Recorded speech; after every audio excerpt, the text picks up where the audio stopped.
यदा यदा हि धर्मस्य ग्लानिर्भवति भारत अभ्युत्थानधर्मस्य तदात्मानं सृजाम्यहम्।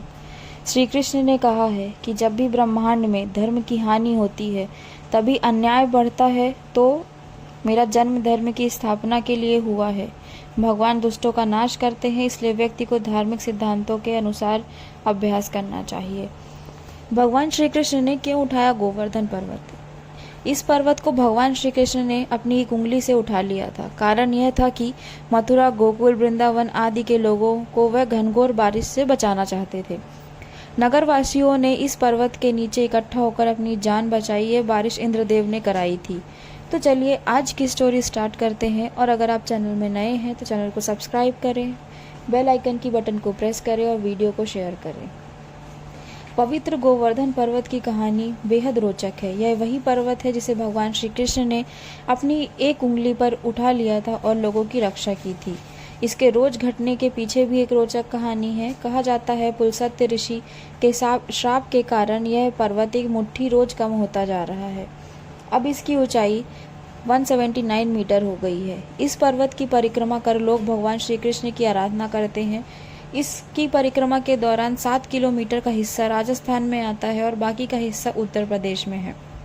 बेहद पुरानी मान्यता है कि गिरिराज जी की सुंदरता को देख पुलस्त्य ऋषि बेहद खुश हुए। उन्होंने इसे द्रोणांचल पर्वत से उठाया और अपने यहाँ ले जाने लगे। उठाने से पहले गिरिराज जी ने कहा था कि आप मुझे जहाँ भी पहली बार रखेंगे मैं वहीं स्थापित हो जाऊंगा। रास्ते में साधना के लिए ऋषि ने पर्वत को नीचे रख दिया। ऋषि की लाख कोशिशों के बाद भी पर्वत हिला नहीं। इसके बाद गुस्से में ऋषि ने पर्वत को शाप दिया कि वह रोज कम होगा। माना जाता है कि उसी समय से गिरिराज जी वहाँ हैं और कम होते जा रहे हैं। दूसरी मान्यता यह है कि जब राम सेतुबंध का कार्य चल रहा था तो हनुमान जी इस पर्वत को उत्तराखंड से ले जा रहे थे, लेकिन तभी देववाणी हुई कि सेतुबंध का कार्य पूरा हो गया है। यह सुनकर हनुमान जी इस पर्वत को ब्रज में स्थापित कर दक्षिण की ओर पुनः लौट गए। लोग इंद्रदेव से डरते थे। डर के मारे सभी इंद्र की पूजा करते थे। तभी कृष्ण ने कहा था कि आप डरना छोड़ दे, मैं हूँ। इस पर्वत की परिक्रमा का लोगों में महत्व है। वल्लभ संप्रदाय के वैष्णव मार्गी लोग तो इसकी परिक्रमा अवश्य ही करते हैं, क्योंकि वल्लभ संप्रदाय में भगवान श्री कृष्ण के उस स्वरूप की आराधना की जाती है जिसमें बाएं हाथ में गोवर्धन पर्वत उठा रखा है और दायां हाथ कमर पर है। इस पर्वत की परिक्रमा के लिए समूचे विश्व से कृष्ण भक्त, वैष्णवजन और वल्लभ संप्रदाय के लोग आते हैं। यह पूरी परिक्रमा 7 कोस अर्थात 21 किलोमीटर की है। परिक्रमा की शुरुआत वैष्णव जातिपुरा से और समानाज मानसी गंगा से करते हैं और पुनः वहीं पहुंच जाते हैं। पूछरी का लौठा दर्शन करना आवश्यक माना गया है, क्योंकि यहाँ आने से इस बात की पुष्टि की जाती है आप यहाँ परिक्रमा करने आए हैं। यह एक अर्जी लगाने जैसा है। पूछरी का लौठा क्षेत्र राजस्थान में आता है।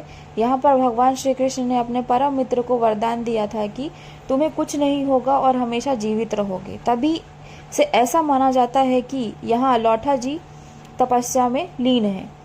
वैष्णव समाज के लोग मानते हैं कि गिरिराज पर्वत के ऊपर गोविंद जी का मंदिर है। कहते हैं कि भगवान कृष्ण यहाँ शयन करते हैं। उक्त मंदिर में उनका शयन कक्ष है। यही मंदिर में स्थित गुफा है जिसके बारे में कहा जाता है कि यह राजस्थान स्थित श्रीनाथ द्वारा तक जाती है।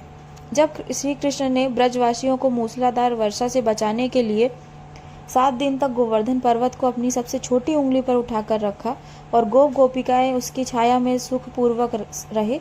7वें दिन भगवान ने गोवर्धन को नीचे रखा और प्रतिवर्ष गोवर्धन पूजा करने अन्नकूट उत्सव के रूप में मनाने की आज्ञा दी।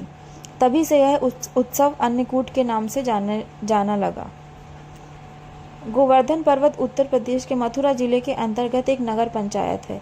गोवर्धन व इसके आसपास के क्षेत्र को ब्रजभूमि भी कहा जाता है।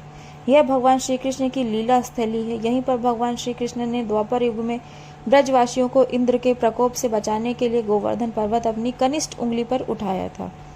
आगे हम आपको बताते हैं कि श्री कृष्ण पहले गोवर्धन को किससे ने उठाया था और कृष्णा ने कैसे हनुमान जी के वचन को पूरा किया था और उसकी लाज रखी थी।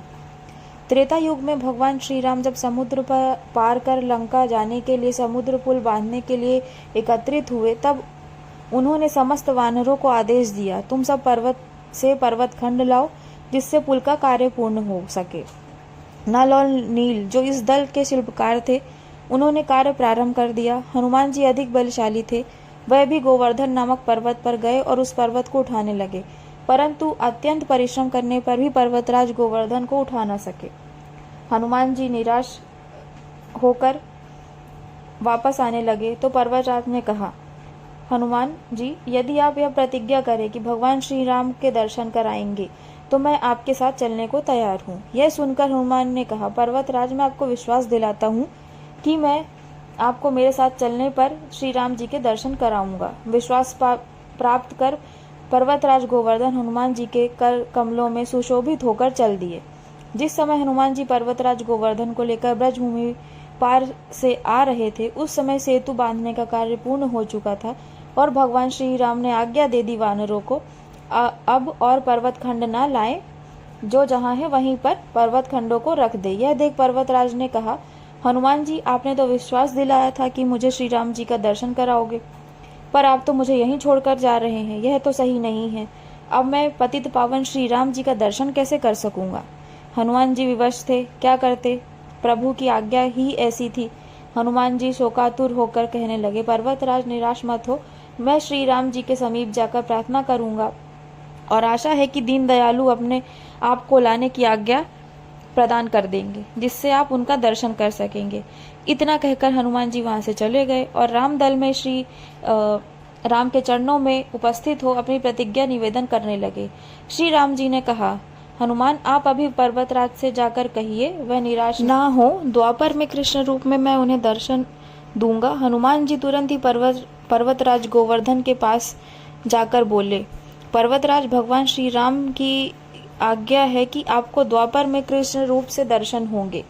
तो दोस्तों, आज की स्टोरी में इतना ही। जल्द मिलेंगे नई कहानी के साथ। वीडियो को लाइक करें, शेयर करें और चैनल को सब्सक्राइब करें और अपने फ्रेंड्स के साथ